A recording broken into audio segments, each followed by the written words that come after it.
Hi everybody, welcome back to my channel. Last time I told you a very personal story about how my journey with the Bible went and how I started realizing that I can use it as a mental health tool. But what I didn't tell you is that it wasn't such a smooth sailing after all. So in this video I want to kind of open up and tell you a little bit about the parts that weren't so easy for me down the road of learning to read the Bible and learning to use the Bible for my mental health. So stick with me until the end of this video, and at the end I'm going to give you a life pro tip that I've learned from this process, and I'm really keen on sharing with you, so stay put.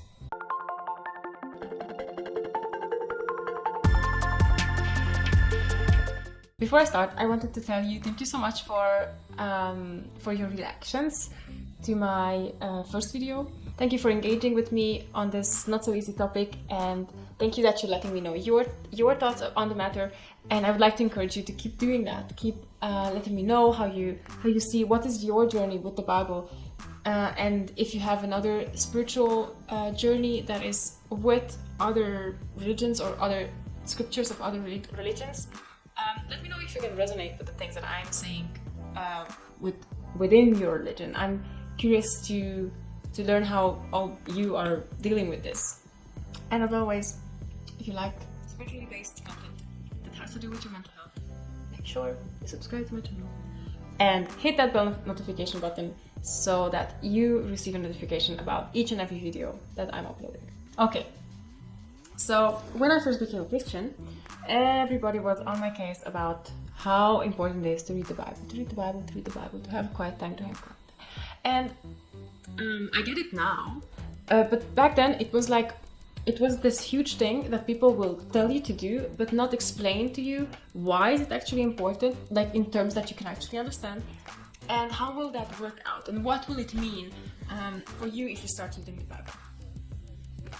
I almost got skeptical of the motives of people behind telling these kinds of things, because it felt like they were saying that I should read the Bible, but the more I was reading the Bible, the more I ended up not being on the same page with them on a lot of things. And I was like, who in their right minds would want to tell other people to do something then if that would mean that the relationship will get strained because of that? It's like, this doesn't make any sense. So in any case, I told you in my last video that it was a life crisis that kind of put me in a situation where I felt like I am either taking my faith really seriously, and one of those ways was starting to read the Bible and pray every day, or I might as well just say that my faith is good for many things, but not for the things that are important for me at this very moment. And as you guys know, for me, my mental health is just kind of priority number one. It's partly because I'm a therapist, but partly also because I had to go through some pretty rough times, and I know that can be really, really hard and a drain on your resources, financially, physically, time resources that get drained if you don't take care of your mental health. So here are a couple of things that nobody told me that would happen if I start taking my Bible reading and my praying seriously. Number one is it would trigger me. I almost said this word again. It would trigger me as really, seriously. I would never have realized that an ancient text that seems to have nothing to do with your daily life would just kind of come into your life, and you just go like this. Okay, so I'm going to kind of now be saint-like, and I'm going to read this text, and I'm like, what the fuck? So it triggered me, it brought things up, and it kind of made me realize that there are things in my life that definitely need to be taken seriously. So I never expected that, but it happened. So it actually ended up a really maturing and healing and also kind of humbling process. And I will tell you why at the end of my video, when I will also leave you with a life tip from my journey. Number two was that this little book, it's not that little, but this little book is so effing complex. It had like, it seemed to say with one word that something is true, and then in another book, in another word, it's like something else is true. And it's just really resonated with me. At the beginning, I was really pissed off by that. But what really resonated with me was that feeling of, oh shit, thank God. Because life is like that. Because when you kind of go through a decision-making process and you feel like, oh yeah, I want this, and then something else in you says, oh no, I don't want this. Oh, I feel happy about this, but I also feel sad about this. Oh, there's joy and there's grief and there's so many different emotions tied to just one situation.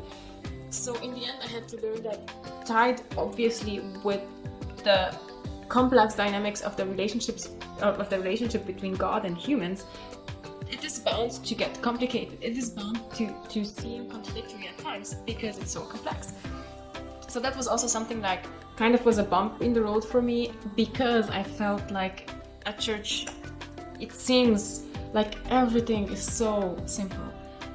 It seems, and at first I thought that was like a huge conspiracy, and pastors are dumbing everything down for us. But then the more I had to work on my content to create videos for you, the more I realized, well, you cannot go into a full complexity of an issue if you have a time limit.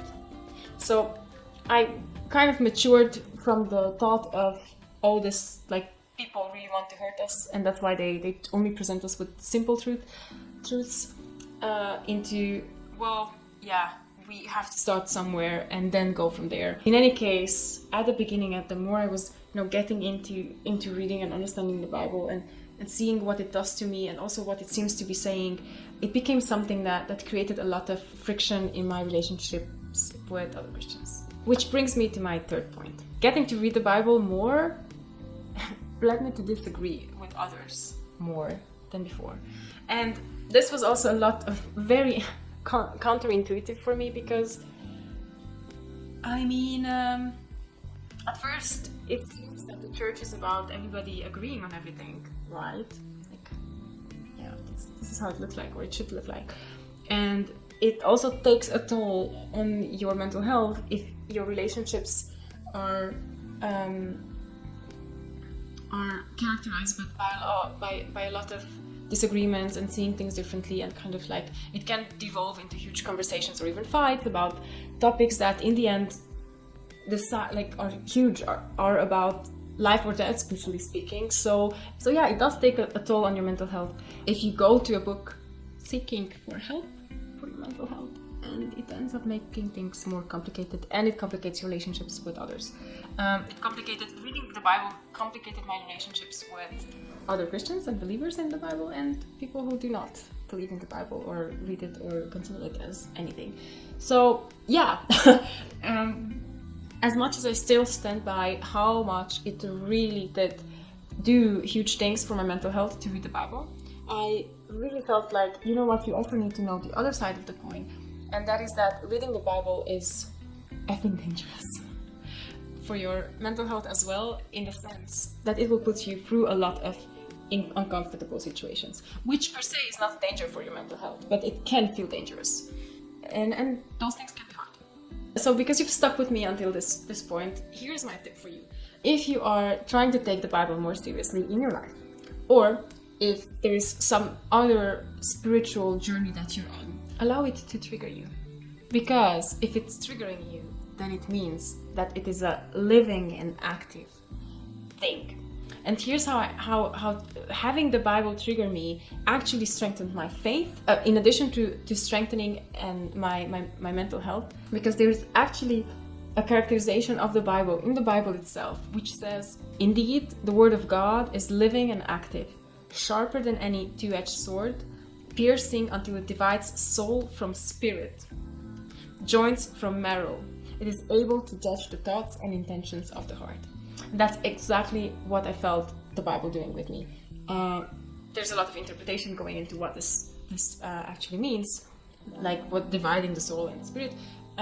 But for me, what it was, it divided the things that were triggering me to kind of go and look into my wounds, and what are things in me that are a according to the Bible and characterized as sin or sinful nature. That is how I got to learn that whatever system of faith is, I can count on it to truly tell me the truth if it puts me in an uncomfortable situation, and if it reflects the complexity of my life and of my suffering and of my situations as accurately as possible. And that is going through a lot of differences and disagreements and hardships and yes, even triggers.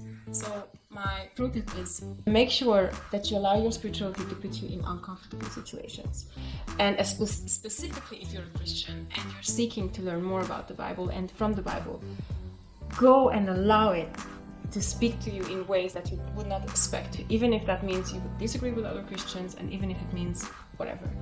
And if you do that, make sure that you come back and you comment below this video and let me know how it went. I am extremely curious to learn how it went for you, and obviously I would just love to be able to have a little bit of snippet from your lives as you are having from my life through this channel. So let me know, and until next time, I will see you again next Saturday. Take care of yourselves.